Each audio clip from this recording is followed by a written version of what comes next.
वरहमतुल्लाहि वबरकातुहू। वालेकुम अस्सलाम वरहमतुल्लाहि वबरकातुहू। अल्हम्दुलिल्लाहि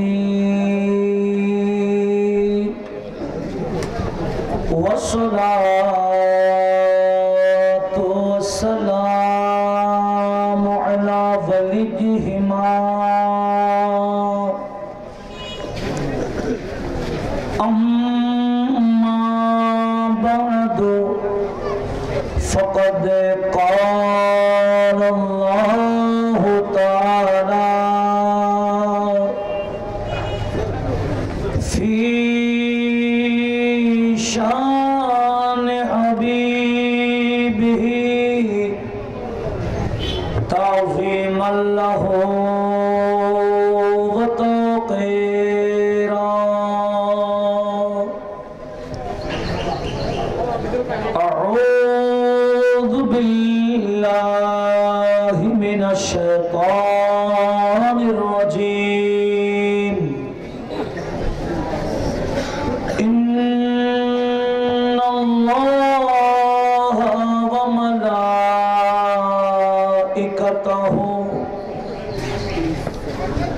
युसल्लूना अलन नबी या अय्युहल्लज़ीना आमनू सल्लू अलैहि वसल्लिमू तस्लीमा। सल्लल्लाहु अलैहि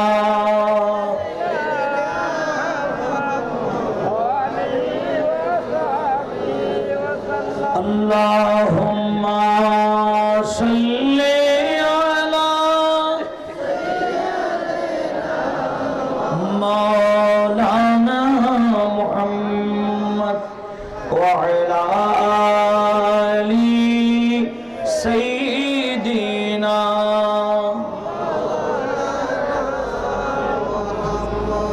मैं तो मालिक ही कहूँगा के मालिक के हबीब यानी महबूब मुहीब। मैं नहीं मेरा तेरा अल्लाहुम्मा जुड़े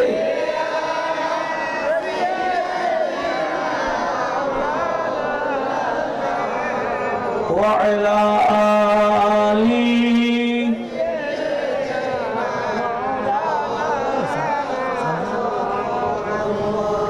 तेरी सरकार में लाता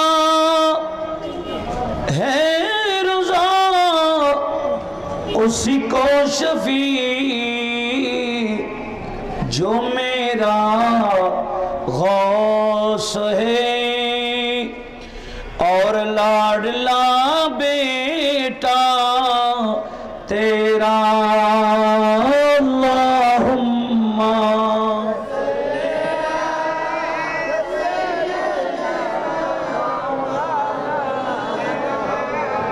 व अला आली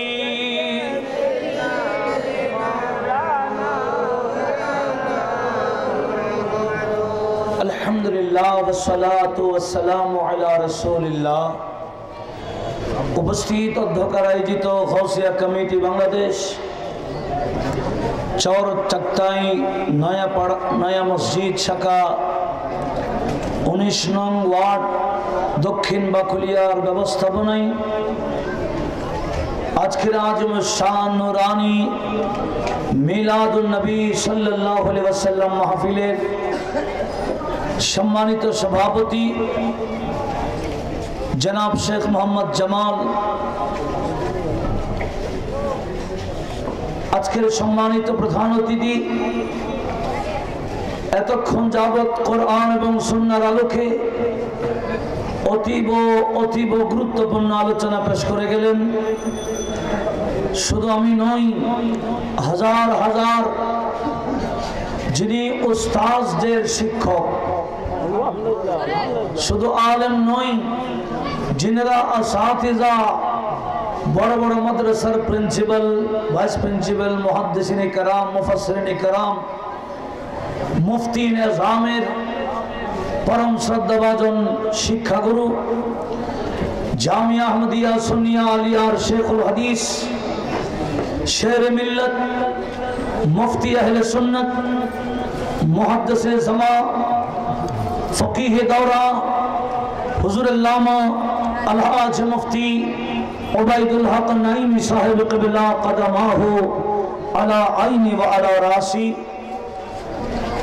অপরাপর উলামায়ে আহলে সুন্নাত, সমবেত ব্রাদারানে দ্বীন মিল্লাত, সর্বস্তরের মুসলিম মিল্লাত রহমানি ওয়া রাহমাকুমুল্লাহ, রব্বুল আলামিনের পবিত্র আলিশান দরবারে শুকরিয়া আদায় করছি, যিনি আজকের এই নুরানি ঈমানি মাহফিলে এসে বসে যোগদান করে নবীজির প্রতি, আওলাদ নবীর প্রতি শ্রদ্ধা নিবেদন করার জন্য তৌফিক এবং সুযোগ দিয়েছেন। সে মহান রব্বুল আলামিনের দরবারে শুকরিয়া আদার্থে সবাই মহব্বতের আওয়াজে বড় করে বলি আলহামদুলিল্লাহ। নবীজির পবিত্র চরণে বেহাত দুরুদে পাকের হাদিয়া প্রেরণ করছি, যেই নবীজির প্রতি আদব মোহব্বতের নাম হলো ঈমান। বলুন আলহামদুলিল্লাহ। আমি আপনাদের শুকরিয়া আদায় করছি যারা দীর্ঘক্ষণ যাবত আজকের এই নুরানি মাহফিলে এসে বসে মাহফিলকে সৌন্দর্য করে রেখেছেন। বিশেষ করে গৌসিয়া কমিটি বাংলাদেশ, অত্র চরচাত্তাই নয়া মসজিদের শাখার প্রত্যেকটা সদস্য ভাই থেকে শুরু করে এই ভাইদেরকে যারা যেভাবে সহযোগিতা করেছেন, আমি সবার শুকরিয়া আদায় করছি। আল্লাহ পাক সুবহানাহু ওয়া তাআলা আমাদের সকলের উপস্থিতি, ভাইদের সুন্দর ব্যবস্থাকে তান শাহী দরবারে কবুল এবং মঞ্জুর করুক। বড় করে বলুন না আমিন। এই মাহফিল খানা আমাদের সকলের জন্য কবরে হাসরে নাজাতের ওসিলা করে দিক। বড় করে বলুন আমিন। সম্মানিত উপস্থিতি, এতক্ষণ যাবত নবীজির শানের সালাতের উপর আল্লাহ থেকে যে নবীকে জুদা করা যাবে না, জুদা করতে গেলেই কাফের। কোরআনে আল্লাহ এই আদেশ দিয়েছেন, নবীজি যা দিয়েছেন তা গ্রহণ করার জন্য, যা নিষেধ করেছেন সেগুলা বর্জন করার উপর দীর্ঘক্ষণ যাবত অসুস্থতা সত্ত্বেও হুজুর বড় আজিম ও শান তাকরীর পেশ করেছেন। তা আমি গুনাহগারও বেশিক্ষণ আপনাদের বিরক্ত করব না, অতি অল্প সময় আলোচনা শেষ করার জন্য অনুরোধ করছি। আমার ভাইয়েরা আমাকে বলতে বলেছেন যে কিছু ভাই এই কথা বিশ্বাস করে যে ওলি আল্লাহদের শান, ওলি আল্লাহদের মানের কথা, ওলি আল্লাহদের জীবনীর কথা, ওলি আল্লাহদের কারামতের কথা কোরআন শরীফে নাকি কোথাও নাই। সেজন্য আমাকে আমার ভাইয়েরা বলতে বলেছেন যে কোরআনে পাক থেকে ওলি আল্লাহদের শান। আপনারা কি শুনতে রাজি আছেন? একটু জোরে বলেন রাজি আছেন তো? কোত্থেকে? সেজন্য আমি আমার ভাইদেরকে বললাম একটা কোরআন শরীফ নিয়ে আসেন। ওনারা একটা কোরআন শরীফ আমার সামনে দিয়েছেন। বলুন আলহামদুলিল্লাহ। মনে রাখবেন কোরআনে পাকে একেবারে সূরা ফাতিহা থেকে শুরু হয়েছে ওলি আল্লাহদের শান। কোত্থেকে? সূরা ফাতিহা, সেখানে ওলি আল্লাহর শান আছে কিনা ইনশাআল্লাহ আমি বিস্তারিত বড় বলতেছি। সূরা বাকারা আয়াত নম্বর 67 থেকে 73।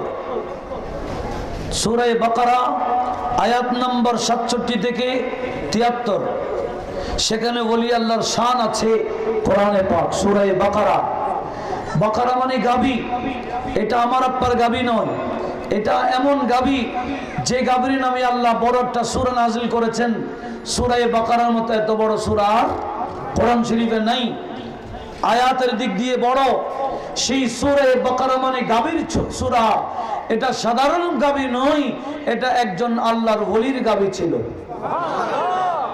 বিস্তারিত আলোচনা পরে আসতেছে। সূরা ইউনূস আয়াত নম্বর 62 থেকে 64, 62, 63, 64 সেখানে ওলি আল্লাহর শান বয়ান দিয়েছেন। ওলি আল্লাহরা কারা এটাও আল্লাহ বয়ান দিয়েছেন। কোন সূরা? আপনারা আমার সাথে কথা বলতে হবে। আমি আজমালি সংক্ষেপে আগে বলে যাব, সুযোগ পাইলে ইনশাআল্লাহ বিস্তারিত আসতেছি। সূরা ইউনূস আয়াত 62 থেকে 64 পর্যন্ত ওলির শান কে বয়ান দিয়েছেন? কথা বলেন না, আর একটু জোরে বলেন। সূরা কাহফ কোন সূরা? প্রথমে 9 নম্বর আয়াত থেকে 26 নম্বর আয়াত।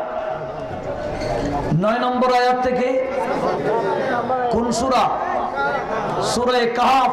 সেখানে ওলি আল্লাহদের কিচ্ছা বয়ান দিয়েছেন কে? কোথায়? কোরআন শরীফ। সূরা কাহফ আয়াত নম্বর 28 সেখানেও ওলি আল্লাহর শানের কথা বলেছেন, ওলি আল্লাহদের বৈঠকের কথা বলেছেন, ওলি আল্লাহদের সোহবতের কথা বলেছেন। সূরা কাহফ আয়াত নম্বর 60 থেকে 82 নম্বর আয়াত। সূরা কাহফ আয়াত নম্বর 60 মানে 60, সেখান থেকে 82, 82 পর্যন্ত ওলি আল্লাহদের কাহিনী। যে ওলির শানে, ওলির সাথে দেখা করার জন্য মুসা কালিমুল্লাহ রওনা হয়েছেন, এই ঘটনা নবী এবং ওলির শান আল্লাহ একসাথে বয়ান দিয়েছেন। একটু জোরে বলুন মারহাবা। সূরা মারিয়াম, এই সূরাটা পুরোটাই একজন ওলির নামে সূরা রেখেছেন। সূরা মারিয়াম আলাইহিস সালাম একজন ওলিয়া, উনি নবী ছিলেন না, ওলিয়া ছিলেন। সেই ওলির শানে, ওলির নামে সূরা কোরআন শরীফে। আর কাহফ মানে গর্ত, গর্ত মানে আমার আপনার গর্ত না, এটা ওলি আল্লাহদের গর্ত। ওলি আল্লাহদের গর্তের নামে সূরা কে দিয়েছেন? সূরার নাম সূরা কাহফ। সূরা মারিয়াম আয়াত নম্বর 16 থেকে 35 পর্যন্ত সেখানে মারিয়াম আলাইহিস সালামের কারামত সহ আল্লাহ কোরআনে পাকে নোট করেছেন। সময় পাইলে বিস্তারিত বয়ান হবে। সূরা নামল কোন সূরা? আপনাদের বিরক্ত লাগছে মনে হয়। সূরা নামল আয়াত নম্বর 38, 39, 40 সেখানে ওলি আল্লাহর আধ্যাত্মিক ক্ষমতার কথা আল্লাহ কোরআন শরীফে নোট করেছেন। কোন সূরা? সূরা নামল আয়াত 38 থেকে 40। সূরা মুরসালাত 29 পারার লাস্ট সূরা, আমপারার আগের সূরা। সেখানে 1 নম্বর আয়াত থেকে 6 নম্বর আয়াত পর্যন্ত সেই ওলি আল্লাহদের শান আল্লাহ কোরআনে বয়ান দিয়েছেন।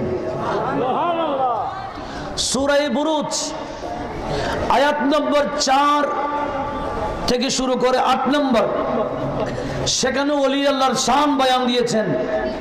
সূরা বুরুজ। সূরা ফুরকান 19 পারায় 63, 64, 65 সেখানে ওলি কারা আল্লাহ ওলি আল্লাহর সংজ্ঞাও দিয়েছেন। একটু জোরে বলুন না মারহাবা। এবার বলেন আমি কয়টা সূরা বললাম, কয়টা আয়াত বললাম? ওলির শান কোথায়? এবার কি আমি বিস্তারিত যেতে পারবো? যতগুলো আয়াতের কথা বললাম এগুলো বিস্তারিত বয়ান দিলে তো রাত 2টা লাগবে।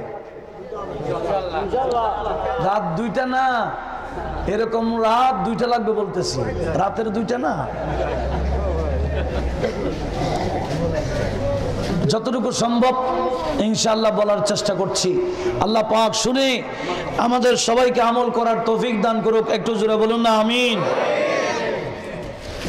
প্রথমে বললাম সূরা এ ভুলে গেছেন ফাতিহা, সেখানে ওলির শান আছে কিনা? সূরা ফাতিহাতে 7টি আয়াত আছে। কয়টি? 7। সেই 7টি আয়াতের মধ্যে উদ্দেশ্য হলো একটি আয়াত, সে আয়াত হলো ইহদিনাস সিরাতাল মুস্তাকিম। কথা বলেন, একসাথে বলতে পারবেন তো? ইহদিনাস সিরাতাল মুস্তাকিম, এটাই উদ্দেশ্য সূরা ফাতিহার আয়াতে। বলতে পারেন আগের আয়াত এগুলো যাবে কই, পরের আয়াত যাবে কই? ভাই এটা বাদ দেওয়ার কথা বলি নাই। ইহদিনাস সিরাতাল মুস্তাকিমের আগে আল্লাহকে আল্লাহ বললাম, আল্লাহ আলহামদুলিল্লাহি রাব্বিল আলামিন, ওগো আল্লাহ সমস্ত প্রশংসা তো তোমার। মা আর রহমানির রহিম, তুমি না রহমান রহিম। মালিক ইয়াউমিদ্দিন, তুমি না বিচারের দিনের মালিক। হ্যাঁ, ইয়্যাকা না'বুদু ওয়া ইয়্যাকা নাস্তাঈন, আল্লাহ আমরা তো তোমারই ইবাদত করছি, তোমার কাছে সাহায্য চাই। এগুলা বলতেছি কেন? শুধু একটা কথা বলার জন্য, আল্লাহ ইহদিনাস সিরাতাল মুস্তাকিম। এতগুলো আয়াত আগে বললাম কেন? এই কথা বলার জন্য, ইহদিনাস সিরাতাল মুস্তাকিম। ও খোদা আমাদেরকে সিরাতে মুস্তাকিমের উপর রাখো। অনেকে বলে, অনেকে অনুবাদ করে, আল্লাহ আমাদেরকে সিরাতে মুস্তাকিম দেখাও। অর্থ এখনো তারা দেখে নাই, বুড়ো হয়ে গেছে, এখনো দেখে নাই। আর আমাদের অর্থ হবে আমাদেরকে সিরাতে মুস্তাকিমের উপর অটল রাখো। একটু জোরে বলুন না আমিন। এরপর আয়াত, সিরাতে মুস্তাকিম কাকে বলে? আল্লাহ কোন সিরাত? সিরাতাল লাযীনা আন'আমতা আলাইহিম। ওই রাস্তা চাই যেই রাস্তায় ওই বান্দারা চলেছিল, যেই বান্দার উপর তুমি রহমত নিয়ামত দিয়েছো, তুমি নিয়ামত দিয়েছো, ওই বান্দাদের রাস্তাই সিরাতে মুস্তাকিম। ও খোদা ওই সিরাতে মুস্তাকিমের উপর আমাদেরকে অটল রাখো।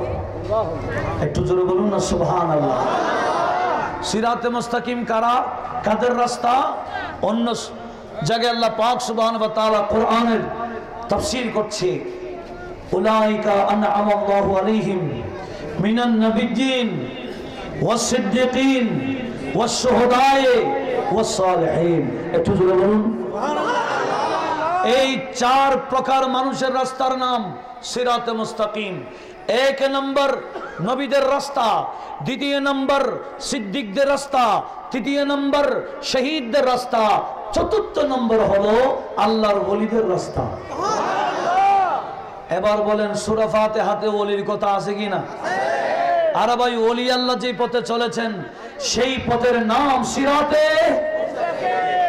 সেজন্য সূরা লুকমানে আল্লাহ বলেন, ওয়াত্তাবি' সাবিলা মান আনাবা ইলাইয়া, আমি আল্লাহ পর্যন্ত যারা পৌঁছে গেছে, যারা আমার ওলি হয়ে গেছে, আয় আমার সাধারণ বন্ধুরা তোমরাও তাদের পিছে পিছে আসো। তাহলে ওলির শান সূরা ফাতিহাতে আছে কিনা? এবার আসুন সূরা বাকারা। কোন সূরা বললাম? সূরা বাকারা। আয়াত নাম্বার হচ্ছে 67 থেকে 73। আমি সূরা বাকারা উল্টাচ্ছি। সূরা বাকারা আয়াত নম্বর কত? 67 থেকে 73। দেখেন আমি উল্টাইলাম 67 সূরা বাকারা। সেখানে আল্লাহ পাক সুবহানাহু ওয়া তাআলা কি বলেছেন একটু শোনার দরকার আছে না? আচ্ছা 67 এসে গেল। আল্লাহ পাক সুবহানাহু ওয়া তাআলা বলছেন, وَإِذْ قَالَ مُوسَى لِقَوْمِهِ إِنَّ اللَّهَ يَأْمُرُكُمْ أَن تَذْبَحُوا بَقَرَةً قَالُوا أَتَتَّخِذُونَ هُزُوًا قَالَ أَعُوذُ بِاللَّهِ أَنْ أَكُونَ مِنَ الْجَاهِلِينَ। গভীর মনোযোগে শুনুন। আল্লাহ বলেন, হে আমার মাহবুব নবী, ওই সময়কে স্মরণ করুন যখন আপনি ছিলেন আমি মূসা কালিমুল্লাহকে বলেছি। একটু জোরে বলুন না সুবহানাল্লাহ। কোরআনে পাকে যেখানেই ইজ দেখবেন সেখানেই বুঝতে হবে আল্লাহ নবীকে বলছেন, নবীজি ওগো আমার বন্ধু, ইজ উযকুর, ওই সময়টাকে স্মরণ করুন যেই সময় কথা বলেছেন মূসা কালিমুল্লাহ। সে মূসা কালিমুল্লাহর সময় আমাদের নবী ছিলেন না, ছিলেন আপনারা না বললে কি হয়? নবীজি বলেন কুনতু নবিয়্যা ওয়া আদমু বাইনা রূহি ওয়াল জাসাদ। আদম আলাইহিস সালামের যখন অস্তিত্ব ছিল না তখন আমি নবী ছিলাম না। কেন বলতেছেন? জাহেরান ছিলেন না কিন্তু ছিলেন।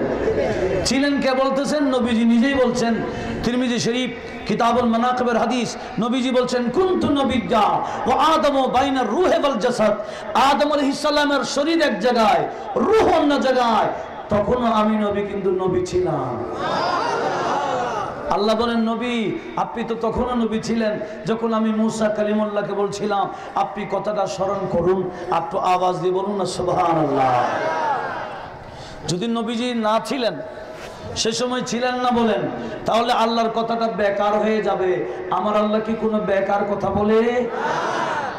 আল্লাহ বলেন ওয়াইদ ক্বালা মূসা লিকওমিহি, হে আমার মাহবুব নবী আপনি ওই সময়কে স্মরণ করুন যখন মূসা আলাইহিস সালাম আপন জাতিকে বলেছিলেন, ইন্নাল্লাহা ইয়ামুরুকুম আতাযবাহু বাকারা, হে আমার উম্মতেরা আল্লাহ তোমাদেরকে হুকুম দিয়েছেন গাভী জবে করার জন্য। কি জবে করার জন্য? ক্বালু আতাত্তাখিযুনা খুযুওয়া, হে আল্লাহর নবী কারীম আয় মূসা আলাইহিস সালাম আপনি কি আমাদের সাথে ঠাট্টা করছেন? কেন গাভী জবে করব? ঘটনা হয়েছে খুনের ঘটনা। কিসের? একটু জোরে বলেন না। বনি ইসরাইলের মধ্যে একে অপরকে মেরে ফেলছে, মারছে একজন, লাশটাকে আরেকজনের ঘরের সামনে দিয়ে রেখে চলে গেছে। কথা বোঝা গেছে? মারছে একজনে, লাশটা লাগলো কার ঘরে? এখন যার ঘরের সামনে লাশ রাখা হয়েছিল মানুষ মনে করেছে সে খুন করেছে। বলেন তো দেখি সে কি খুনি না খুনি আরেকজন? এখন কে খুন করেছে সমাধান করতে পারতেছে না। সবাই আসছে মূসা কালিমুল্লাহর কাছে, ওগো আল্লাহর নবী কে খুন করেছে? যার ঘরের সামনে উনি বলছেন খুন করে নাই, এখন আমরা কি করি? তখন মূসা কালিমুল্লাহ বলে ঠিক আছে আমার আল্লাহ এই বিষয়ে ফয়সালা দিয়েছে, একটা গরু জবে করো। খুনের ঘটনাকে কেন্দ্র করে কি করতে বলেছে? এরা বলছে হুজুর কে খুন করেছে এটা বের করব, গরু কেন জবে করব? আপনি আমাদের সাথে ঠাট্টা কেন করতেছেন? তখন মূসা কালিমুল্লাহ বলেন ক্বাল আউযু বিল্লাহি আন আকুনা মিনাল জাহিলিন। এ আমার কওম, এ আমার জাতি, ঠাট্টা করা এটা তো মূর্খদের কাজ। আমি তো মূর্খ নই, আমি তো জাহেল নই, আমি তো আল্লাহর রাসূল, আমি কেন ঠাট্টা করব? আমি জাহেল হওয়া থেকে আল্লাহর কাছে পানাহ চাই। উচ্চ আওয়াজে বলেন আচ্ছা তাহলে আপনি ঠাট্টা করতেছেন না, গাভী জবে করতে হবে? বলা হ্যাঁ। ক্বালু, তারা বলো উদউ লানা রাব্বাকা ইউবাইয়িন লানা মা হিয়া। ঠিক আছে গাভী কি ধরনের গাভী এটা তো বলে নাই, এই গাভীটা কি ধরনের হবে আপনার কাছে, আপনার প্রভুর কাছে দোয়া করেন না যাতে গাভীটা কি রকম হয় এই বয়ানটা আল্লাহ দিয়ে দেয়। আপনাদের কোনো অসুবিধা হবে? ক্বালু, সে মূসা কালিমুল্লাহর উম্মতেরা বলল উদউ লানা, আমাদের জন্য দোয়া করেন, রাব্বাকা, আপনার প্রভুর কাছে, ইউবাইয়িন লানা, যাতে আপনার প্রভু আমাদের জন্য বয়ান দিয়ে দেই, মা হিয়া, ওই গাভী কি ধরনের হবে। ওই বনী ইসরাইল প্রশ্ন করে বেজে গেল কি করে? তারা যদি যে কোনো একটা গাভী ধরে জবে করে দিত কাজটা হয়ে যেত। এখন তারা নিজেরা নিজেরা সমস্যায় পড়ে গেছে। কি বলে গাভীটা কি রকম এটা তো বলে নাই।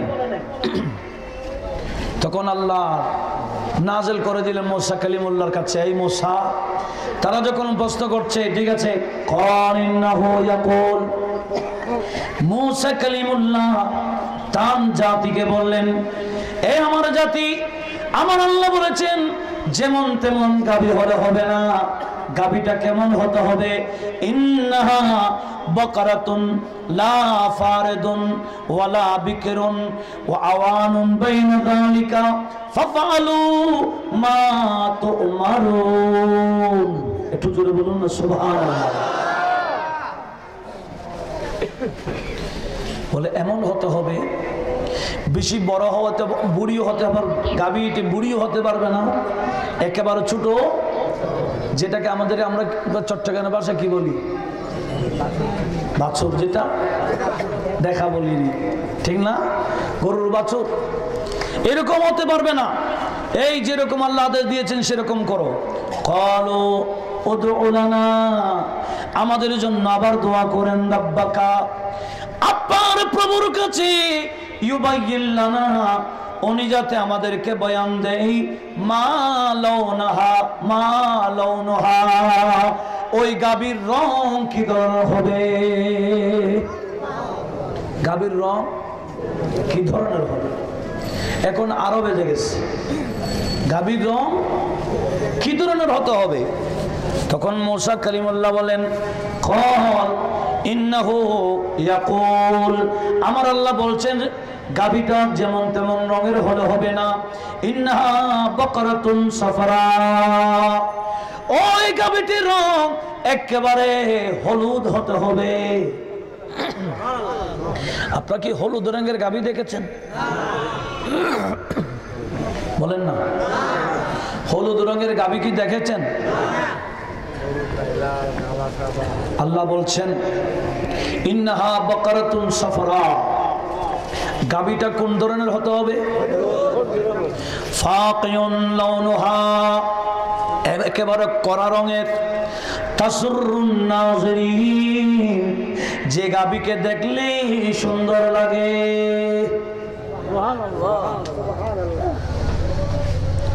এভাবে যখন বললেন, এখন বাজারে বাজারে ঘুরলো, কোনো গাভী হলুদ রঙের গাভী, দেখতে বেশি সুন্দর, বেশি বুড়িও না, একেবারে অল্প বয়সেরও না, এরকম গাভী তালাশ করতে করতে পারতেছে না, তারা বেজে গেল।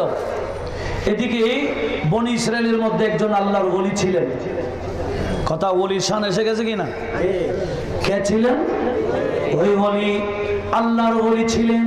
ওনার একটা এরকম গাভী ছিল, ছোট বাছুর, উনি মারা যাবেন অবস্থা যখন হয়ে গেলেন, ওনার ছোট্ট একটা ছেলে ছিল, উনি মারা গেলে এই ছেলেকে কিভাবে উনি কি তরকা দিয়ে যাবেন, তেমন কোনো সম্পদ নাই, এই ছোট্ট গাভীর বাচ্চাটা ছিল, উনি পাহাড়ে নিয়ে গেলেন, গাভীর বাচ্চাটি পাহাড়ে ছেড়ে দিলেন আল্লাহর নামে।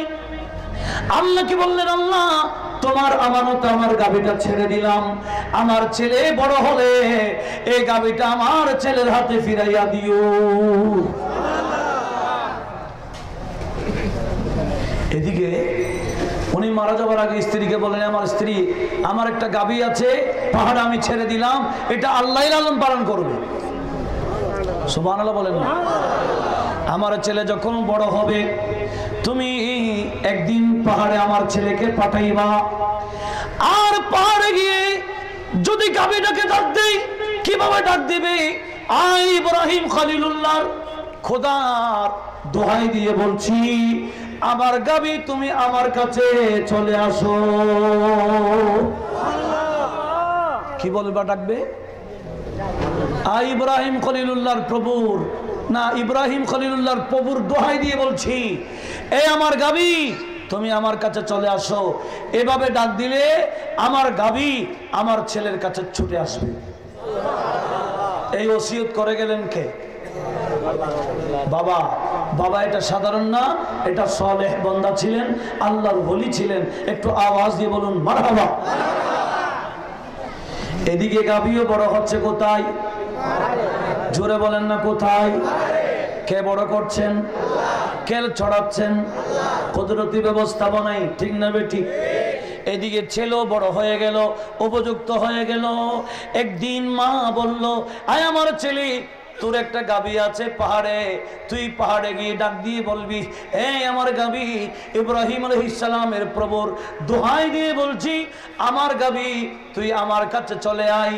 এভাবে ডাক দিলে দেখবি, এ আমার ছেলে, তুমি দেখতে পাবা তোমার গাভী তোমার কাছে দৌড়তে দৌড়তে চলে আসছে। জুড়ে বলুন সুবহানাল্লাহ। যে গাভীর নামে কোরআন শরীফের সূরা, ওই গাভীর কাহিনী শোনার দরকার আছে কিনা? খুব ভালো করে শুনুন। অনেকে তো বলে ওলি আল্লাহর কাহিনী কোরআন শরীফে নাই।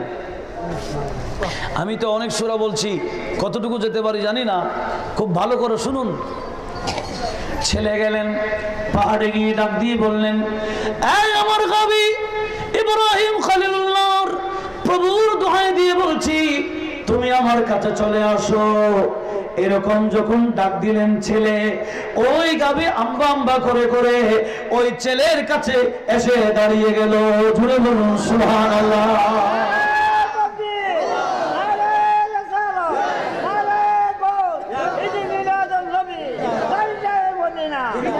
গাভী এসে গেল। যখন এসে গেল, দেখতেছে দুনিয়ার কোন গাভীর সাথে গাভীর তুলনা। হলুদ রঙের, একেবারে কড়া হলুদ, দেখতে বেশি সুন্দর, বেশি বয়স্কও না, অল্প বয়সেরও না। একটু জোরে বলুন না সুবহানাল্লাহ। আচ্ছা, নিয়ে আসছে আম্মা, পাইছো? মা বললেন, আমার ছেলে, এই গাভীটা কি বাজারে নিয়ে যাও, বিক্রি করে আসো।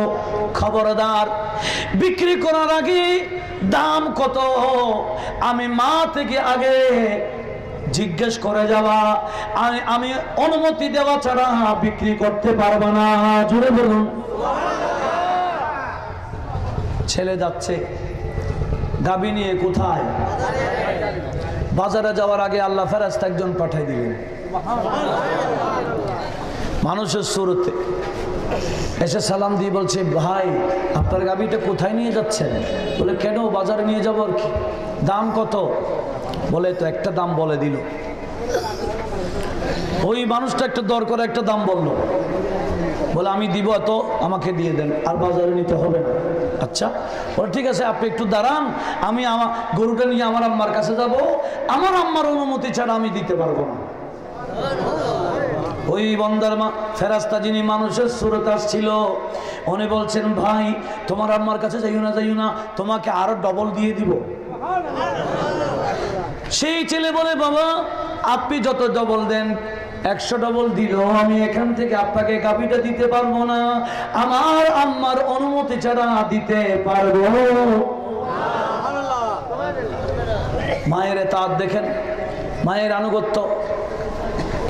বলে, না আরো এত ডবল বাড়াই দেবো না, যতই ডবল দেন, আমার আম্মার অনুমতি ছাড়া দিতে। তখন বুঝতে পারলেন এই ছেলে পরীক্ষায় পাস হয়ে গেল। ফেরেশতা এখন নিজের বেশ তুলে ধরলেন, বলছেন, বান্দা আমি কোনো মানুষ নই, আল্লাহ আমাকে পাঠিয়েছেন তুমি ছেলেকে পরীক্ষা করার জন্য। তুমি তোমার মায়ের কথা কতটুকু শুনছো এটা পরীক্ষা করার জন্য পাঠাইছেন। আর এই ছেলে, তুমি তো আল্লাহর পরীক্ষায় পাস হয়ে গেছো, আল্লাহ আমাকে পাঠিয়েছেন তোমাকে এই কথা বলার জন্য। তোমার এই গাভী বাজারে বিক্রি করিও না, বাড়িতে নিয়ে যাও। এই গাভীটা বনি ইসরাইলের মানুষেরা একটা খুনকে কেন্দ্র করে তালাশ করতেছে।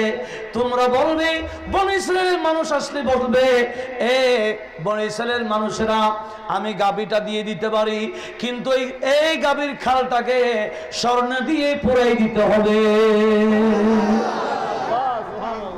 যত মাংস তত কি, একদিকে মাংস থাকবে, এদিক দিয়ে এত টাকা দিয়ে, এত স্বর্ণ দিয়ে তুমি গাভীটা বিক্রি করবে। এই ছেলে চলে আসলো কোথায়? বাড়িতে চলে আসলো। আর মাকে বলছে, মা আমি তো পরীক্ষায় পাশ হয়েছি। বলে, কি এই ঘটনা? বলেছেন এই গাভীটা বাজারে বিক্রি না করতে, এবং আরো বলেছেন বনি ইসরাইল নাকি এই গাভীটা তালাশ করতেছে, এটা নাকি তারা সবে করবে। হ্যাঁ, এই গাভীটা নাকি বিক্রি করতে বলছে কত টাকা দিয়ে? গাভীর ওজন যত তত স্বর্ণ। মা তো খুশি, হেরে আর তো কিছু লাগবে না, আমি তো আমার এতিম বাচ্চা নিয়ে বড় কষ্ট আছি, এখন তো এক গাভীর স্বর্ণের কি হয়ে গেছে, মালিক হয়ে গেছে, অপেক্ষায় আছে। ওদিকে বনি ইসরাইল, ওই যে আল্লাহ বলেছেন এমন গাভী, যে গাভী রং হলুদ হতে হবে, দেখতে বড় সুন্দর হতে হবে। বনি ইসরাইল গাভীটা তালাশ করতে করতে বিভিন্ন জায়গায় যেতে যেতে এই ছেলেদের বাড়িতে চলে আসলো। বাড়িতে দেখতেছে মূসা কালিমুল্লাহ যে গাভীর কথা বলেছেন, গাভীর সাথে এটা মিলে গেছে। বলছে এই গাভীটা তোমাদের? বলে হ্যাঁ। বলে এটা তো আমাদের লাগবে, বিক্রি করবা? বলে করবো তো। কত? বলে কত টাকা হবে না, চাঁদিটা যত গরুর ওজন হবে তত স্বর্ণে ভরে দিতে হবে। বলে এত দাম? বলে হ্যাঁ, এর চেয়ে কম হবে না। এরা তো বাধ্য, কারণ খুন একটা লাশ পড়ে আছে, কে খুন করছে এখনো খবর নাই, কে খুন করছে এখনো তথ্য পাওয়া যাচ্ছে না, এই গাভীটা অবশ্যই লাগবে। এখন তারা চাঁদা তুলে এনে যত গরুর ওজন তত স্বর্ণ তাদের ঘরে দিয়ে গাভীটা নিয়ে গেল।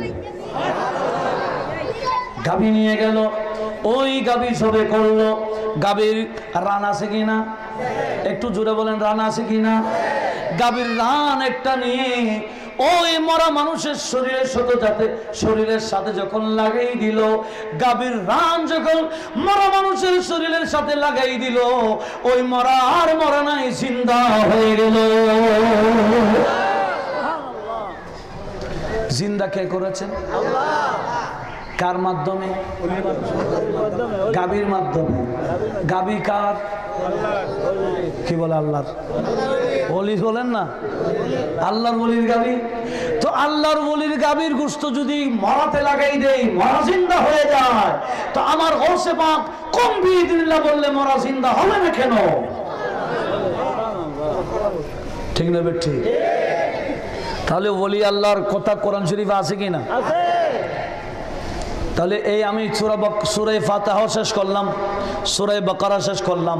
তাহলে সূরা বাকারাতে যে গাভীর কথা আল্লাহ কোরআনে পাকে বলেছেন সেটা মামুলি গাভী নয়, এটা একজন আল্লাহর ওলির গাভী। একটু আওয়াজ দিয়ে বলুন না সুবহানাল্লাহ। এবার আমি সূরা ইউনুস আয়াত নম্বর ৬২-তে যাচ্ছি। কোন সূরা বললাম? সূরা ইউনুস। সূরা ইউনুসের ৬২ নম্বর আয়াত আমি আপনাদের সামনে তেলাওয়াত করছি, একটু ভালো করে লক্ষ্য করুন। ওলি আল্লাহর শান শুধু আজকে বলবো, কোরআন শরীফ থেকে যতটুকু সময় পাই আর কি, শুধু ওলির শানই বলবো, বলুন না ইনশাআল্লাহ। কত নম্বর বললাম? সূরা ইউনুস ৬২। আসুন, পেয়ে গেছি ৬২ নম্বর আয়াত। আল্লাহ পাক সুবহানাহু ওয়া তাআলা বলছেন, আলা ইন্না আউলিয়া আল্লাহি আলা ইন্না আউলিয়া আল্লাহি লা খাউফুন আলাইহিম ওয়া লা হুম ইয়াহজানুন আল্লাযীনা আমানু ওয়া কানু ইয়াত্তাকুন লাহুমুল বুশরা ফিল হায়াতিদ দুনিয়া ওয়া ফিল আখিরা লা তাবদীলা লিকালিমাতিল্লাহ যালিকা হুয়াল ফাওজুল আযীম। একটু জোরে বলুন সুবহানাল্লাহ। কোন সূরা? আমার আল্লাহ বলে, আলা খবরদার, ইন্না আউলিয়া আল্লাহ, আমার যারা আউলিয়া আছে, লা খাউফুন আলাইহিম, এদের কোনো ভয় নাই, ওয়ালা হুম ইয়াহজানুন, এদের কোনো টেনশন নাই। ওলি আল্লাহর ভয়ও নাই, ওলি আল্লাহদের টেনশনও। বলছেন কে? কোন সূরা? আয়াত নাম্বার? মাশাআল্লাহ। কোন ওলি? ওলি কারা?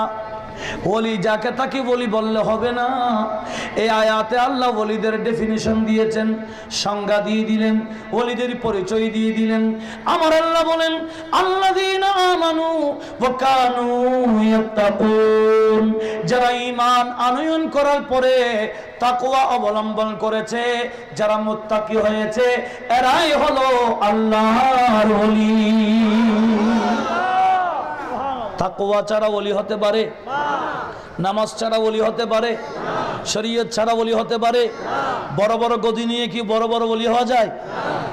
যার কাছে তাকওয়া বেশি তিনি তত বড় ওলি। আলা হযরত গৌসুল আজম দস্তগীরকে সালাম দিয়েছেন কিভাবে? ইমামত তুকা বলে, মুত্তাকিদের ইমাম বলে। সালামটা আপনারা দেন না? গৌসে আজম ইমামত তুকা ওয়ান্নুকা গৌস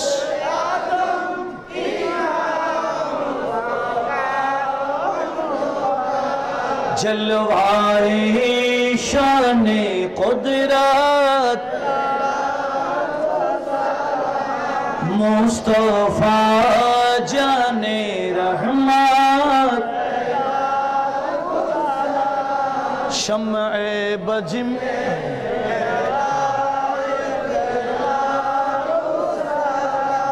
गौसुल आजम इमामत तुका। ইমামত তুকা মানে মুত্তাকিদের ইমাম, কারণ গৌসুল আজম হচ্ছেন ইমামুল আউলিয়া, আর মুত্তাকি যারা এরাই বলি গৌসুল আজম হলেন ইমামত তুকা, মুত্তাকিদের ইমাম। একটু জোরে বলুন না সুবহানাল্লাহ। তাকওয়া ছাড়া, নামাজ ছাড়া, শরীয়ত ছাড়া কোন বান্দা কি ওলি হতে পারে? আল্লাহ নিজেই বলেন আউলিয়া উহু ইল্লাল মুত্তাকুন, মুত্তাকি ছাড়া আমার ওলি হতে পারবে না। একটু জোরে বলুন না সুবহানাল্লাহ। আমার আল্লাহ বলেন ওলি যারা, মুত্তাকি তারা। এই মুত্তাকি যারা ওলি তারা, এরা কারা? লাহুমুল বুশরা ফিল হায়াতিদ দুনিয়া, এই দুনিয়ার মধ্যে তাদের জন্য শুভ সংবাদ রয়েছে। ওয়াফিল আখিরাহ, এবং আখিরাতেও তাদের জন্য শুভ সংবাদ। উচ্চ আওয়াজে বলেন ওলি আল্লাহদের জন্য কি শুভ সংবাদ? আপনাদের বিরক্ত এসে গেছে মনে হয়? ওলি আল্লাহদের জন্য কি শুভ সংবাদ? দুনিয়া তো শুভ সংবাদ। লা তাবদীল আলা কালিমাতিল্লাহ, আল্লাহ বলেন আমার কালিমা কোনো পরিবর্তন হয় না, আমার ওয়াদা খেলাফি হয় না। আমি যে শুভ সংবাদ দিলাম ওলি আল্লাহদের জন্য, এই শুভ সংবাদ দুনিয়াতেও আছে, এই শুভ সংবাদ আখিরাতেও চলবে। যালিকা হুয়াল ফাওজুল আযীম, আল্লাহর ওলি হতে পারা এটাই বড় কামিয়াবি। আল্লাহর ওলি হতে পারা এটাই কি বড় কামিয়াবি। এবার আসুন সূরা মারইয়াম, সূরা মারইয়াম আয়াত নম্বর 16 থেকে 35। কোন সূরা বললাম? সূরা মারইয়াম। সেখানে আল্লাহ পাক সুবহানাহু ওয়া তাআলা সূরা মারইয়াম 16 পড়াতে না? यहाँ सब नहीं करें सूरा पाराई सूरा মারইয়াম আসছি। 16 নম্বর আয়াত থেকে আমি আপনাদের কাছে তেলাওয়াত করতেছি। আল্লাহ পাক সুবহানাহু ওয়া তাআলা শুনে আমল করার তৌফিক দিক। একটু জোরে বলুন না আমিন। আপনারা জানেন হযরত ঈসা আলাইহিস সালামের আম্মার নাম মারইয়াম, ঠিক না? ওনার স্বামী তো ছিল। একদিন মারইয়াম আলাইহিস সালাম গোসল করতে যাচ্ছে। কি গোসল? কাপড় নিয়ে যখন গোসলখানায় যাচ্ছেন, দেখতেছেন একেবারে নওজওয়ান একজন পুরুষ এসে গেছে। বেগানা পুরুষ যখন দেখলেন হযরত মারইয়াম, উনি ভয় পেয়ে গেলেন। ভয় পেয়ে কি করলেন সে ঘটনা শুরু। ক নম্বর আয়াত থেকে বললাম? 16। দেখেন 16 আল্লাহ পাক বলেন ক্বালাত, আল্লাহ পাক বলছেন উযকুর ফিল কিতাবি মারইয়াম ইয আনতাবাত মিন আহলিহা মাকানান শারকিয়্যা। উযকুর ফিল কিতাবি মারইয়াম, হে রাসূল আপনি মারইয়ামের ওই কথা স্মরণ করুন। ইয আনতাবাত মিন আহলিহা মাকানান শারকিয়্যা, যখন ওনার পক্ষ থেকে, ওনার পরিবারের পক্ষ থেকে বাইতুল মুকাদ্দাসের একটা পূর্ব সাইডের জায়গা ওনার জন্য নির্দিষ্ট করা হয়েছিল। ফাত্তাখাযাত মিন دونهم حجابا فأرسلنا إليها روحنا فتمثل لها بشرا سويا একটু জোরে বলুন না সুবহানাল্লাহ ফাত্তাখাযাত মিন দুনিহিম হিজাবা উনি হিজাবে চলে গেলেন পর্দায় চলে গেলেন কি করবেন কথা বলেন না গোসল করবেন হিজাবে চলে গেলেন পর্দাতে চলে গেলেন আল্লাহ বলেন উনি যখন পর্দাতে চলে গেলেন ফাআরসালনা ইলাইহা আমি আল্লাহ ওনার কাছে প্রেরণ করলাম রূহানা আমার ফেরেশতা রূহুল আমিন জিবরিলকে ফাতামাসসালা লাহা বাশারান সাবিয়্যা ওই জিবরিল একেবারে বশরের সূরতে এসে গেলেন সুবহানাল্লাহ বশর মানে কি মানুষ আমাদের দেশে অনেকে বলে বশর মানে মাটি আপনারা বলেন তো জিবরিল মাটি না নূর আর একটু জোরে বলেন কি এখন জিবরিল বশরের শুরুতে এসে গেছে জিবরিল কি মাটি হয়ে গেছে নূরানি জিবরিল মানুষের সুরত নিয়ে কি মাটি হয়ে যায় তো আবার আমাদের নবী মানুষের সুরত নিয়ে আল্লাহ পাঠাইলে নূর থাকতে পারে না যারা বলে মূর্খ আল্লাহ সবাইকে হেদায়েত দান করুক আমিন বলেন গভীর মনোযোগ আমার আল্লাহ বলেন ফাআরসালনা ইলাইহা রূহানা ফাতামাসসালা লাহা বাশারান সাবিয়্যা আমি ওই হযরতে মারইয়ামের কাছে কি পাঠাই দিলাম আমার রূহুল আমিন ফেরেশতাকে পাঠাই দিলাম একেবারে নওজওয়ান ছেলের ভেষ ধরে ক্বালাত মারইয়াম আলাইহিস সালাম যখন দেখলেন একেবারে যুবক ইনি বলে ইন্নী আউযু বিররহমানি মিনকা ইন কুনতা তাকিয়া এ বান্দা আমি তোমার থেকে পানা চাই খবরদার আমার কাছে আসিও না আমি বেগানা মহিলা তোমার জন্য তুমি আমার থেকে দূরে যাও আমার কাছে আসিও না আমি তোমার থেকে পানা চাই বাস্তব যদি তুমি মুত্তাকি হও সরে যাও কে বললেন বলছেন কাকে কি ফেরেশতা সূরত নিয়ে আসছে মানুষের সূরত তখন জিবরিল বললেন কি দেখেন জিবরিল তো নিজে এখনো পরিচয় দেয় না জিবরিল বলছে কল এখন পরিচয় দিচ্ছে আই মরিয়ম ভয় পাইও না আমি কোন আসলে মানুষ না মানুষের রূপ নিয়েছি তো তুমি কে বলে ইন্নামা আনা রাসূলু রাব্বিক আমি তো তোমার রবের পক্ষ থেকে আসছি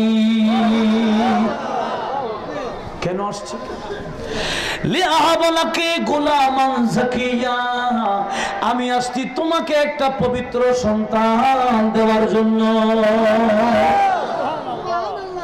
কে দেবে আল্লাহর কথা আসছে এখানে জিবরিল বলছে আমি তোমাকে একটা পবিত্র সন্তান দেব শিরিক কোথায় গেল একটু ভালো করে দেখেন যেখানে যেখানে শিরিকের ফতোয়া দিয়েন না কোরআন জিবরিল বলছে লে আহাবেলাকে গোলামান যাকিয়া আমি আসছি তোমাকে একটা পবিত্র সন্তান আমি তোমাকে উপহার দিব আর ভাই জিবরিল উপহার দিবে না আল্লাহ দিবে তো জিবরিল তো এখানে বলে নাই তোমার রব তোমাকে একটা সন্তান দিবে উপহার দিবে তোমার প্রভু দিবে এরকম তো বলে নাই জিবরিল বলছে আমি আসছি তোমাকে একটা সন্তান উপহার দেওয়ার জন্য ক্ষমতা কার দিচ্ছে কার মাধ্যমে তো আল্লাহর ওলির দরবারে গেলে ছেলে পাইলে শিরিক বলেন কেন তো জিবরিল ছেলে কোত্থেকে দিবে জিবরিল তো নিচ থেকে দেয় না জিবরিল তো আল্লাহ থেকেই দিবে তো আল্লাহর ওলিরা তো নিচ থেকে দেয় না আল্লাহ থেকেই তো দেয় এগুলা কোরআন বোঝার দরকার আছে কি না কোরআন বুঝলেই ওই বান্দার শিরিক বলবে না ঈমান মজবুত হবে সবাই ভালো করে শুনুন আল্লাহ সবাইকে কবুল করুক আমিন বলেন জিবরিল কেন আসছে ছেলে মরি বলে আমার ছেলে উনি অবাক হয়ে গেলেন ক্বালা আন্না ইয়াকুনু লি গুলাম আমার থেকে কিভাবে সন্তান হবে ওয়ালাম ইয়ামসুসনি বাশরুন ওয়ালাম আকু বাগিয়া এ বান্দা তুমি এই ফেরেশতা তুমি কি বলো আমার কোথা থেকে সন্তান হবে আমি এমন মহিলা আমাকে কোনো বেগানা পুরুষ টাচ করতে পারে না মরিয়ম এমন পবিত্র যাকে কোনো বেগানা পুরুষ টাচ আজকে 14 তারিখ গেল, আল্লাহু আকবার। কি দিবস গেছিল? কত টাচাটাচি চলেছিল, ঠিক না বেঠিক? টাচ চলে নাই? শুনুন, হাদিসে পাকে আমার নবীজি বলেছেন, যারা বেগানা মহিলার সাথে হ্যান্ডশেক করে, হাতে হাত মিলায়, ওই পুরুষের হাতে কিয়ামতের ময়দানে কয়লা উঠাই দিবে, জাহান্নামের কয়লা। আর একটু জোরে বলবেন না? যারা বেগানা মহিলার সাথে কি করে, হ্যান্ডশেক করে, হাত মিলায়, এদের হাতের মধ্যে কি দিয়ে দিবে? এটা দুনিয়ার কয়লা না, জাহান্নামের কয়লা। আরে জাহান্নামের কথা বাদ দেন, দুনিয়ার একটা কয়লা যদি আপনার হাতে উঠাই দিই, অবস্থা কি হবে? অবস্থা বলে কার আছে?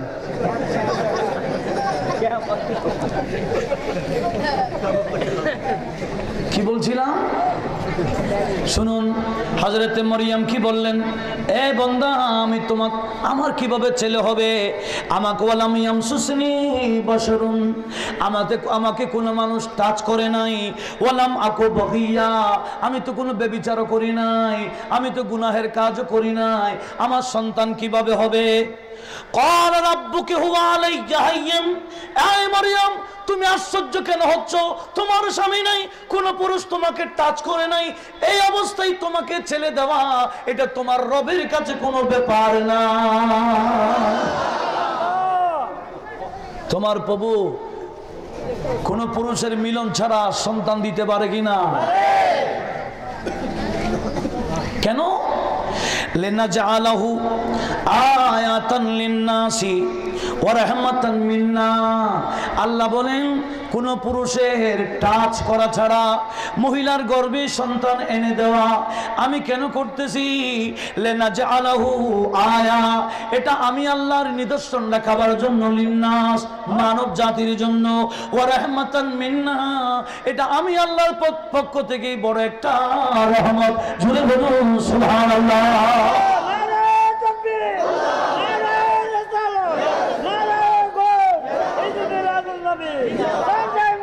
ওয়াকানা আমরান মাকদিয়া। এই মরিয়ম, আল্লাহ যেটা ফয়সালা দিয়েছেন এটা হবেই, তোমার ছেলে হবেই হবে। তোমাকে তোমার কোন পুরুষ টাচ করুক বা না করুক, তোমার ছেলে হবেই। কেন? ওয়াকানা আমরান মাকদিয়া, এটা ফয়সালা কার? আল্লাহ। তো জিবরিল কি করলেন জানেন? মরিয়মের আসল ধরে একটা দিলেন ফুক। কি দিলেন? ফুক। কথা বোঝা যায়? আমি আজকে কতটুকু যেতে পারবো জানি না, আপনাদের উপর নির্ভর আর কি। কোরআন দরকার আছে কিনা এগুলা? কারণ অনেকে বলে কোরআন শরীফে মানে কি ওলি আল্লাহর কাহিনী নাই, ওলি আল্লাহর কারামত নাই। আসতেছে কারামত, এখন শুরু হচ্ছে। ভালো করে লক্ষ্য করুন, যে কারামতের কথা বলার জন্য আমি এত লম্বা করতেছি, ভালো করে লক্ষ্য করুন, খুব গভীর মনোযোগ। হযরতে জিবরিল মরিয়মের আঁচলে দিলেন একটা ফুক। কি দিলেন? ফু ফু। এদিকে ফুক দিতে দেন নাই, এদিকে মরিয়মের গর্ভে সন্তান এসে গেল। কে দিল? ফুক দিল কে? কিন্তু ঈসা আলাইহিস সালামের লকব তো রূহু জিবরাইল না, রূহুল্লাহ। ঈসা রূহু জিবরাইল বলে না, ঈসা রূহুল্লাহ বলে? ফুক দিছেন কে? বলে আল্লাহ। জিবরাইল না ফুক দিছে? আল্লাহ বলেন, ফুক যদি বা জিবরাইল দিয়েছে, ফুকটা তো আমার। কোন আল্লাহর বলে কিছু করলে আল্লাহ বলে এটা ওলি করে না, এটা আমি আল্লাহ করেছি। আমার নবী 3 বার বালি নিক্ষেপ করেছেন কাফেরদেরকে, হিজরতের রাতেও নিক্ষেপ করেছেন, বদরের যুদ্ধতে নিক্ষেপ করেছেন, হুনাইনের যুদ্ধে নিক্ষেপ করেছেন বালি। কে? কে? রাসূল নিক্ষেপ করেছেন বালি। আল্লাহর কোরআন বলতেছেন, ওয়ামা রামাইতা ইয রামাইতা ওয়ালাকিন্নাল্লাহ রামা।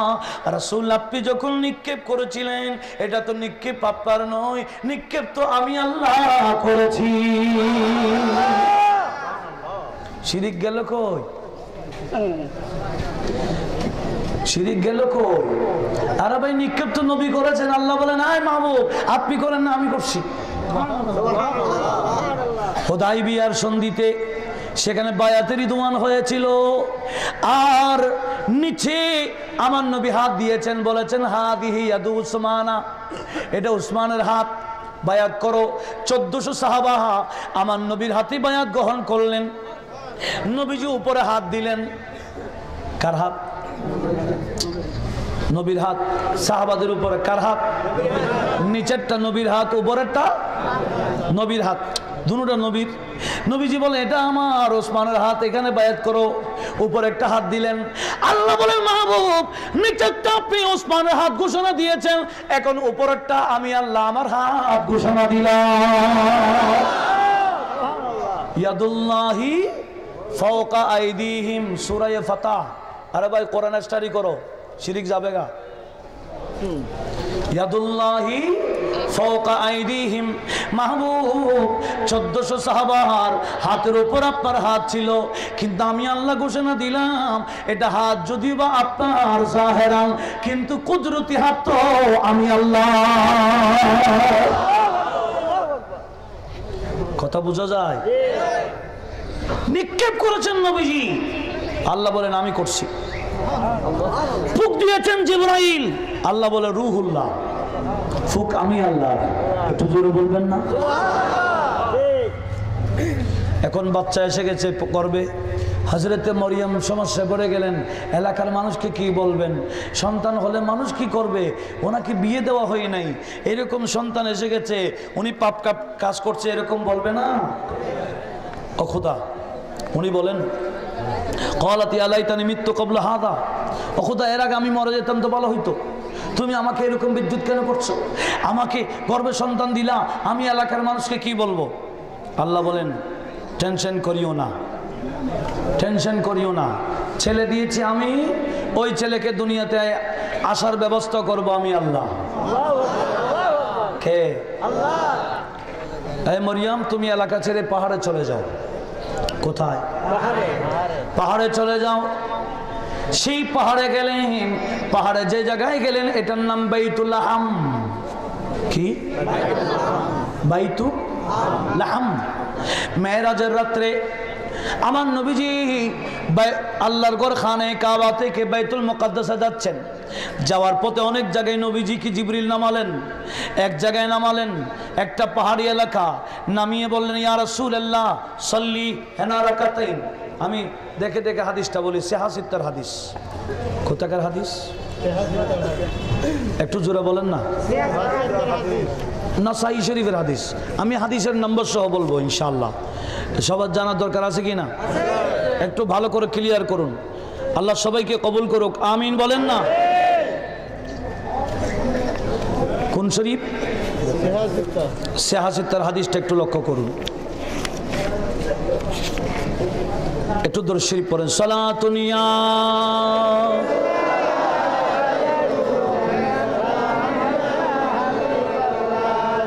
এসে গেল। আগে বলবো হাদিসটা কোথায় কোথায় আসছে। সেহাসিত্তার অন্যতম কিতাব নাসাই শরীফ, কিতাবুস সালাতের হাদিস, হাদিস নম্বর 450। কত? ইমাম তাবরানী ওনার কিতাব মুসনাদুস সামিনের মধ্যে হাদিস নম্বর 341 পৃষ্ঠা। সৌদি আরবের মধ্যে প্রতিটা মাদ্রাসায় যে তাফসীরটা পড়ানো হয় এটাকে তাফসীর ইবনে কাসির বলা হয়। ওই তাফসীর ইবনে কাসিরের দ্বিতীয় খণ্ড 7 নম্বর পৃষ্ঠায় আসছে। ইমামে বাজ্জার ওনার কিতাব মুসনাদ লিল বাজ্জারের হাদিস নম্বর 3484 নম্বর। ইমামে তাবরানী আল মুআজামুল কবির হাদিস নম্বর 7142 নম্বর। ইমামে হাইসামি ওনার মাজমুয়ে জাওয়াইদের মধ্যে প্রথম খণ্ড 73 নম্বর পৃষ্ঠায় নোট করেছেন। শারহে বুখারী ইমামে আসকালানি ফাতুহুল বারি শারহে সহিহুল বুখারীতে সপ্তম খণ্ড 199 পৃষ্ঠায় নোট করেছেন হাদিসটা। অনেক কিতাবে আছে। এবার আসুন হাদিসটা কি জানার দরকার আছে কিনা? আনাস ইবনে মালিক আন্না রাসূলুল্লাহ বড় করে বলুন সাল্লাল্লাহু আলাইহি ওয়াসাল্লাম আনজিলু ফি ইসনাই সাফারিল মিরাজ ফি বাইতিল লাহমিন فقال جبرائيل انزل فصلي فنزلت فصليت فقال أتدري أين صليت صليت بيت لحم حيث ولد عيسى عليه السلام কথা একটু লম্বা হচ্ছে ইনশাআল্লাহ কমও মেরাজ নবীজি যাচ্ছেন জিবরিল বলে হুজুর একটু নামুন বুরাক থেকে নামলেন হুজুর 2 রাকাত নামাজ পড়ুন নামাজ পড়লেন রাসূল কোথায় পড়ছেন জানেন এটা এমন জায়গা যে জায়গার নাম বাইতুল লাহাম যেখানে ঈসা আলাইহিস সালামের মিলাদ হয়েছে ঈসা আলাইহিস সালামের মিলাদের জায়গায় যদি নবীজি 2 রাকাত নামাজ পড়তে পারেন আর আমার নবীজি যে জায়গায় মিলাদ হয়েছে নবীজির আমরা উম্মত গিয়ে কি নামাজ পড়তে পারি না কেন বাতিলরা সেখানে মতুয়া কতগুলো লাগাই দিল না না এটা নবীরগণ নয় মানুষকে নিষেধ করে কোথায়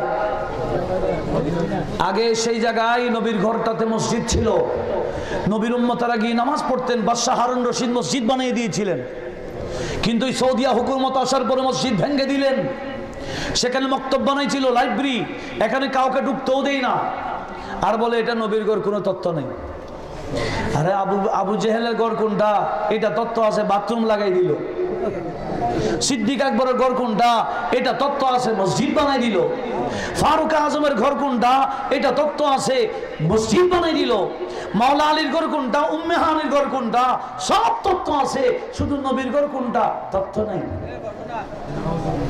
একটু জোরে বলবেন না নাউজুবিল্লাহ তো আমার কথা কি ঈসা আলাইহিস সালাম যে জায়গায় মিলাদ হয়েছে সেই জায়গায় যদি নবীজি নামাজ পড়তে পারেন সেই জায়গা যদি বরকতময় হয় আমাদের নবীর মিলাদের জায়গা কি কম হবে না আরো বেশি হবে আমি সেটা বোঝাচ্ছিলাম নাসাই শরীফের হাদিস দিয়ে আল্লাহ সবাইকে বোঝার তৌফিক দান করুন সেই জায়গার নাম বাইতুল লাহাম হযরত মারিয়াম আলাইহিস সালাম বাইতুল লাহামে গেলেন একটা মরা খেজুর গাছের সাথে হেলান দিয়ে শুয়েলেন হেলান দিয়ে বসে আছে কেউ আছে নাই মহিলাদের জন্য ওই সময় তো বড় কঠিন প্রসবের সময় কেউ নাই আল্লাহর কোরআন বলছেন ফাআজাহাল মুখাদু ইলা জিজিন নাখলাতি হযরত মারিয়াম আলাইহিস সালামের কাছে প্রসবের বেদনা শুরু হয়ে গেল ওই গাছের খেজুর গাছের নিচে কোথায় উনি বাচ্চা এসে গেছে কিভাবে আসছে আমরা মায়ের গর্ভ থেকে যেভাবে আসছি কোন নবী সেভাবে আসেন নাই এই মশলাটা ক্লিয়ার করেন কোন নবী লজ্জাস্থান দিয়ে আসে না সমস্ত নবীরা আল্লাহর কুদরতি সিজারের মাধ্যমে আসছেন নবী আপন আপন মায়ের নাভির নিচে কুদরতি সিজার ভাবে সমস্ত নবীরা এসেছেন কিন্তু এই ব্যাপারে আমাদের নবীকে আরো আলোক করে দিলেন আলাদা করে দিলেন আমার নবীকে নাভির নিচে দিয়ে কুদরতি সিজার করা নাই মা আমেনার পেটের বাম পাশে হাড্ডির নিচে কুদরতি সিজার করেছেন সুম্মা ইলতিয়ামা বিভক্তিহি সাথে সাথে আবার জোড়া লেগে গেল